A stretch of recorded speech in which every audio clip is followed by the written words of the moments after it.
بسم اللہ الرحمن الرحیم۔ حضرت انس بن مالک رضی اللہ تعالیٰ عنہ فرماتے ہیں کہ ایک مرتبہ حضرت معاذ بن جبل رضی اللہ تعالیٰ عنہ حضور صلی اللہ علیہ وسلم کی خدمت میں حاضر ہوئے۔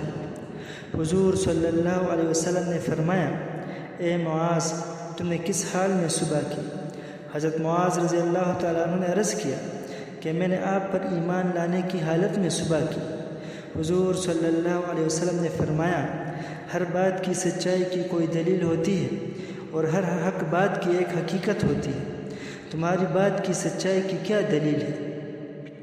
حضرت معاذ رضی اللہ تعالیٰ عنہ نے عرض کیا، اے اللہ کے نبی، جب بھی صبح ہوتی ہے میں یہ سمجھتا ہوں کہ میں شام نہیں کر سکوں گا، اور جب بھی شام ہوتی ہے میں یہ سمجھتا ہوں کہ میں صبح نہیں کر سکوں گا، اور جب بھی کوئی قدم اٹھاتا ہوں تو یہ گمان کرتا ہوں کہ میں دوسرا قدم نہیں اٹھا سکوں گا، اور گویا کہ میں ان تمام امتوں کی طرف دیکھ رہا ہوں جو گھٹنوں کے بل بیٹھی ہوئی ہے،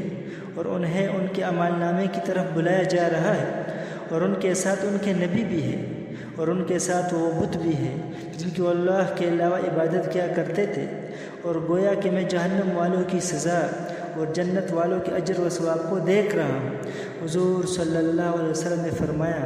اے معاذ، تم نے ایمان کی حقیقت پہچان لی، اب اسی پر جمے رہنا۔